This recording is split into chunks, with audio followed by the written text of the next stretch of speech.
तस्य वितुर्वरेण्यं भर्गो देवस्य धीमहि धियो यो नः प्रचोदयात्। ॐ भूर्भुवस्वः तस्य वितुर्वरेण्यं भर्गो देवस्य धीमहि धियो यो नः प्रचोदयात्। ॐ भूर्भुवस्वः तस्य वितुर्वरेण्यं भर्गो देवस्य धीमहि धियो यो नः प्रचोदयात्। ॐ भूर्भुवस्वः तस्य वितुर्वरेण्यं भर्गो देवस्य धीमहि धियो यो नः प्रचोदयात्।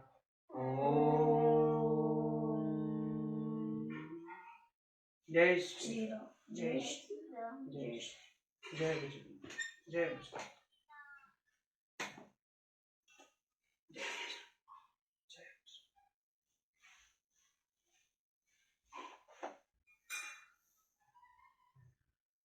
सप्ततीत में है सर्ग। राजा जनक का अपने भाई कुशध्वज को सांकाशिया नगर से बुलवाना। राजा दशरथ के अनुरोध से वशिष्ठ जी का सूर्य वंश का परिचय देते हुए श्री राम और लक्ष्मण लिए सीता और तथा उर्मिला का वर्णन करना। तथा प्रभाते जनके कृतकर्मा महर्षि भी उवाच वाक्यम वाक्ययज्ञम शतानंदम पुरोहितम। तदंतर जब सवेरा हुआ और राजा जनक महर्षियों के सहयोग से अपना यज्ञ कार्य संपन्न कर चुके, तब वे वाक्य मर्मज्ञ नरेश अपने पुरोहित शांतानंदन जी से इस प्रकार बोले। भ्राता मम महातेजा वीर्यवान निधि धार्मिक कुशध्वज इति ख्यात पुरी मध्य वक्षुधाम वार्याफल कृपयंता पिबिल शुक्मति नदीम सांकश्याम पुण्य साकाशाम विवानमेव पुष्पकम।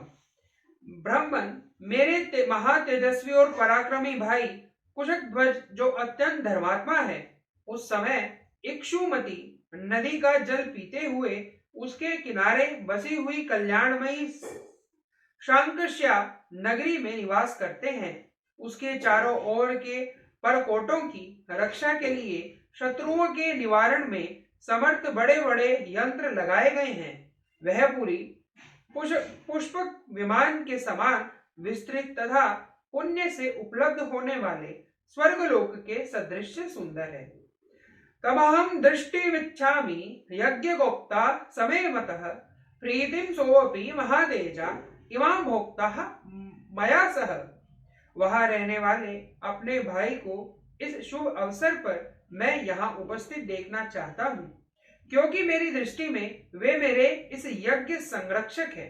महातेजस्वी कुशध्वज भी मेरे साथ श्री सीता राम के विवाह संबंधी इस मंगल समारोह का सुख उठावेंगे। एवं उक्ते तु वचने शतानंदस्य सन्निधो आगता केचिद्वरवर्गा जनकस्ताम समादिशत। राजा के इस प्रकार कहने पर शांतानंदन जी समीप कुछ धीर स्वभाव के पुरुष आए और राजा जनक ने उन्हें पूर्वोक्त आदेश सुनाया। शासनातः तु नरेंद्रस्य प्रेयु शीघ्र वाजिभी समानयन्तु नरव्याघ्रम विष्णुमिज्ञागम्य यदः। राजा की आज्ञा से वे श्रेष्ठ दूत तेज चलने वाले घोड़ों पर सवार हो पुरुष सिंह कुशक ध्वज को बुला लाने के लिए चल दिए, मानो इंद्र की आज्ञा से उनके दूत भगवान विष्णु को बुलाने जा रहे हैं। संकाशयाम तेव समागम्य द्रुद्रशुग कुशक ध्वजम नवयेदमं यथावृतम जनकस्य च चिंतिमम। संकाय देश में पहुंचकर उन्होंने कुशक ध्वज से भेंट की और मिथिला का यथार्थ समाचार एवं जनक का अभिप्राय भी निवेदन किया। तदव्रतम नृपति श्रुत्वा दूतमृष्टे महाजवे आज्ञायाम तु नरेंद्रस्य आजगाम कुशक ध्वज। उन महावेगशाली श्रेष्ठ दूतों के मुख से मिथिला का सारा वृतांत सुनकर राजा कुशक ध्वज महाराज जनक की आज्ञा से अनुसार मिथिला में आए। सदृश महात्मनं जनकं धर्मस्य वत्सलं सोऽविज्ञाय शतानन्दं जनकं चार्तिर्धार्मिकं राजाहुर्यं वरं दिव्यसामं सोहरधरोर। वहां उन्होंने धर्म वत्सल महात्मा जनक का दर्शन किया। फिर शांतानंदन जी तथा अत्यंत धार्मिक जनक को प्रणाम करके वे राजा के योग्य परम दिव्य सिंहासन पर विराजमान हुए। उपविष्टा उभौ तौ तु भ्रातृं मिधुवती प्रेरस्य मास्य विग्रहो मंत्री श्रेष्ठं सुदामनं गच्छ मंत्री पदे शीघ्रमिच्छा कुममति प्रभ आत्मजे सह दुर्घर्षे दानस्य समत्रिंगणम। सिंहासन पर बैठे हुए उन दोनों अमित तेजस्वी वीर बंधुओं ने मंत्री प्रवर सुदामन को भेजा और कहा, मंत्रीवर, आप शीघ्र ही अमित तेजस्वी इक्ष्वाकु कुलभूषण महाराज दशरथ के पास जाइए और पुत्रों तथा मंत्रियों सहित उस दुर्जय नरेश को यहाँ बुलाकर लाइए। ओमकार्याम स गत्वा तु रघुणाम कुलवर्धनम ददर्श्य शिरसा चेनमिद्भा ब्रवीतः। आज्ञा पाकर मंत्री सुदामन महाराज दशरथ के खेमे में जाकर रघुकुल की कीर्ति बढ़ाने वाले उन नरेश से मिले और मस्तक झुकाकर उन्हें प्रणाम करके पश्चात उस प्रकार बोले। अयोध्याधिपते वीर विदेहो मिथिलाधिप सत्वा दुष्ट्वा व्यस्थित सोपाध्याय पुरोहितम। वीर अयोध्या नरेश मिथिलापति विदेह राज जनक इस समय उपाध्याय और पुरोहित सहित आपका दर्शन करना चाहते हैं। मंत्री श्रेष्ठ वचन श्रुत्वा राजा सहर्षि गणस्था सवंतो धुरुतगम तत्र जनको यत्र वर्तते। मंत्री प्रवर सुदामा की बात सुनकर राजा दशरथ ऋषियों और बंधु बांधवों के साथ उस स्थान पर गए जहां राजा जनक विद्यमान थे। राजा च मंत्री सहित सोपाध्याय सबांधव वाक्यम वाक्य विदाम श्रेष्ठा वेदे मिति ब्रवीतः। मंत्री उपाध्याय और भाई बंधुओं सहित राजा दशरथ जो बोलने की कला जानने वाले विद्वानों में श्रेष्ठ थे, विदेहराज जनक से इस प्रकार बोले।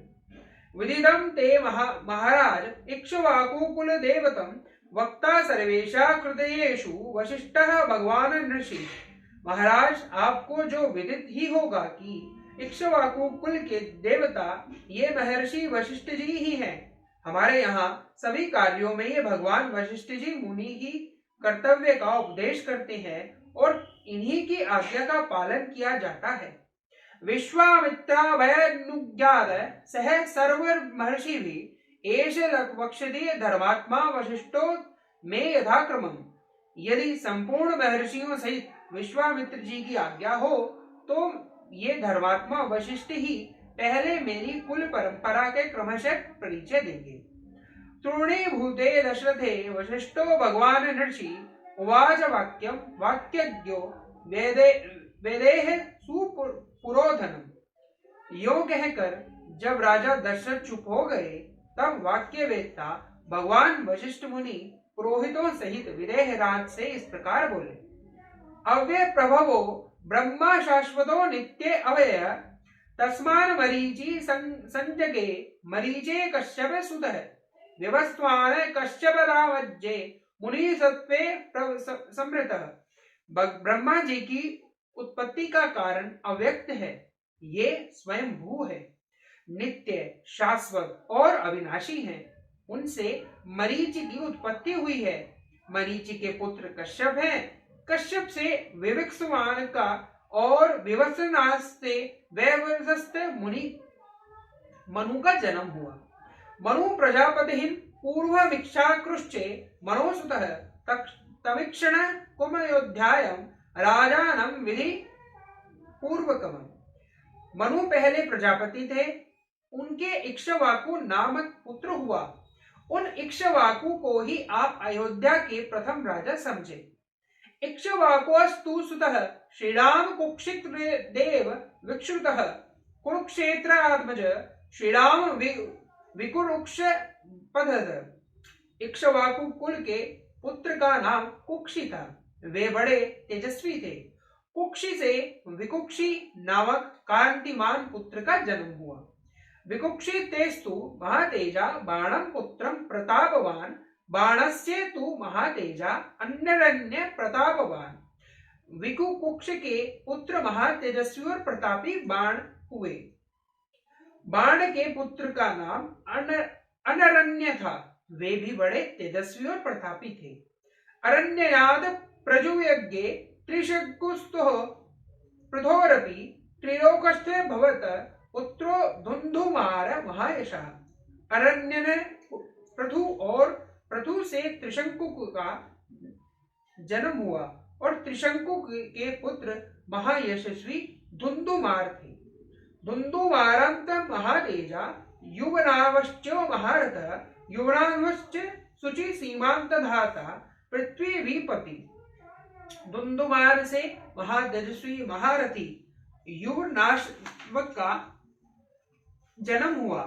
युवनाश्वक के पुत्र माद्यंता हुए जो समस्त भूमंडल के स्वामी थे। मादंतस्तु स्तुतः श्रीमान सुसुंदर पद्यते सुसुंदरेपि पुत्रो द्वो धूर्वंतैसि प्रसेन्नजित्। माध्यंता से सुसंधि नामक कांतिमान पुत्र का जन्म हुआ। सुसंधि के भी पुत्र हुए, ध्रुव संधि और प्रसेन्नजित्। यशस्वी ध्रुव संधेस्तु भरतो नाम नामतः भरतातः महातेजा असितो नाम जयात। ध्रुव संधि से भरत नामक यशस्वी पुत्र का जन्म हुआ। भरत से महातेजस्वी असित की उत्पत्ति हुई। यशस्तेय प्रतिराजाम उद्धवंत शत्रवः एन सम्मक जन्मश्च सुराश्च शशाबिंदव। राजा असित के साथ हेहय तालजंग्न और शश्वबिंदु इन तीन राजवंशों के लोग शत्रुता रखने लगे। तांक्षत स प्रतिद्वयन् वे युद्धे राजा प्रवासितः हिमवन्ते पांगमय्य भर्यावंद्य सहित सदा। युद्ध में इन तीनों शत्रुओं का सामना करते हुए राजा असित प्रवासी हो गए। वे अपनी दो रानियों के साथ हिमालय पर आकर रहने लगे। असितो पबलो राजा कालधर्म मेफान द्वैतास्य भार्ये गर्भिण्यो बधु विदुरपि श्रुति। राजा असित के पास बहुत थोड़ी सेना शेष रह गई थी। वे हिमालय पर भी मृत्यु को प्राप्त हो गए। उस समय उनकी दोनों रानियां गर्भवती थी, ऐसा सुना गया है। एका गर्भ विनाशार्थे स्तत्पल्यम सगरम तदो। उनमें से एक रानी ने अपनी सोत का गर्भ नष्ट करने के लिए उसे विषयुक्त भोजन दे दिया। ततः शैलवरे रम्ये बभूव्रे बाभिरुतो मुनिः भार्गवश्च नो नाम हिमवन्तु पवाक्षितः। तत्र चेका महाभाग भार्गव देववर्चसन ववदे पंगमाक्षी कांक्षति सतु धर्मर्षि संभ्य पागम्य कालिंदी चांभवादिस्त। उस समय उस रमणीय एवं श्रेष्ठ पर्वत पर भृगुकुल में उत्पन्न हुए महामुनि चयवन तपस्या में लगे हुए थे। हिमालय पर भी उनका आश्रम था। उन दोनों रानियों में से एक जिसे जहर दे दिया गया था कालिंदी नामक से प्रसिद्ध थी। विकसित कमल दल के समान नेत्रों वाली महाभागा कालिंदी एक उत्तम पुत्र पाने की इच्छा रखती थी। उसने देवतुल्य तेजस्वी भृगुनंदन चवन्य के पास जाकर उन्हें प्रणाम किया। सरतामबद्ध विप्र प्रत्ययस्तु पुत्र जन्मनि त्वा कुक्षो महाभागे सुपुत्र सुमहाबल। महावीर्यो महातेजा अचिराद संचर्यष्यति गरेण सहितः श्रीमान मा सुचः कमलेक्षणे। उस समय ब्रह्मर्षि चव्यन ने पुत्र की अभिलाषा रखने वाली कालिंदी से पुत्र जन्म के विषय में कहा। महाभागे, तुम्हारे उदर में से एक महान बलवान महातेजस्वी और महापराक्रमी उत्तम पुत्र हुआ है। वह कांतिमान बालक थोड़े ही दिनों में जहर के साथ उत्पन्न होगा। अतः कमल लोचन में तुम पुत्र के लिए चिंता न करो। चवयनम च नमस्कृत्य राजपुत्री पतिव्रतः पत्या विरहिता तस्मात् पुत्रम देवी वै जायत। वह विधवा राजकुमारी कालिंदी बड़ी पतिव्रता थी। महर्षि चव्यन को नमस्कार करके वह देवी अपने आश्रम पर लौट आई। फिर समय आने पर उसने एक पुत्र को जन्म दिया। सपल्यन्या तू गरस्तेय दत्तो गर्भ जिंगाहेचा सह तेन गरेणेव संजात समरो भवत। उसकी सोत ने उसके गर्भ को नष्ट कर देने के लिए जो गर विष दिया था, उसके साथ ही उत्पन्न होने का कारण वह राजकुमार सगर नाम से विख्यात हुआ। सगरस्या समस्तस्तु असम मज्ज दधान शुमान दिलीपोश्चुमति पुत्रो दिलीपस्य भगीरथः। सगर के पुत्र असमंज और असमंज के पुत्र अंशुमान हुए। अंशुमान के पुत्र दिलीप और दिलीप के पुत्र भगीरथ हुए। भगीरथार्थ ककुस्त्रार्थ रघुस्तथा रघोस्तु पुत्र तेजस्वी प्रबद्ध पुरुषोपादकः। भगीरथ से कुकुस्थ और कुकुस्थ से रघु का जन्म हुआ। रघु के तेजस्वी पुत्र प्रवर्ध हुए जो शाप से राक्षस हो गए थे। कालश्चापयो भवत तस्मानजस्तु शंकर सुदर्शन शंकरस्य अग्निवर्ण सुदर्शदान। वे ही कल्प मानशाद नाम से ही प्रसिद्ध हुए थे। उनके शंकर नामक पुत्र का जन्म हुआ। शंकर के पुत्र सुदर्शन और सुदर्शन के अग्निवर्ण हुए।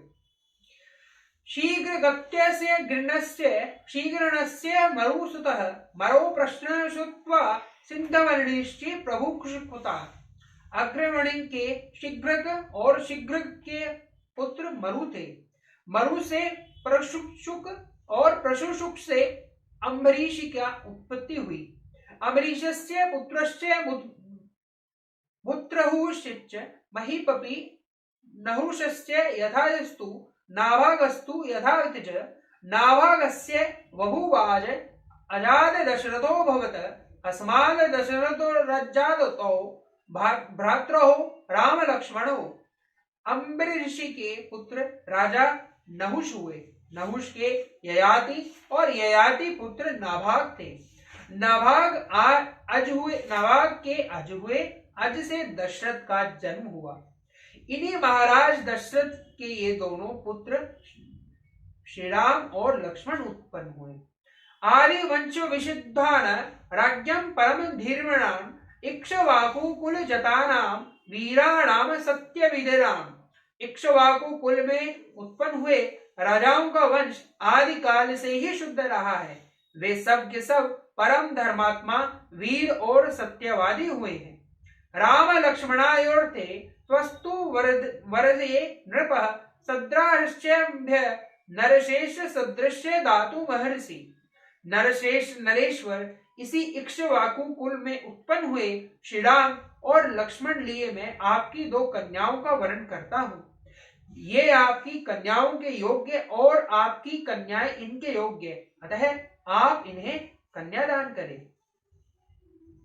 इत्यार्षे श्रीमद् रामायणे वाल्मीकि आदि काव्ये बालखंडे सप्तमः सर्ग। इस प्रकार श्री वाल्मीकि निर्मित आर्ष रामायण आदि काव्य के बालखंड में 70वां सर्ग पूरा। जय श्री राम, जय श्री राम, जय श्री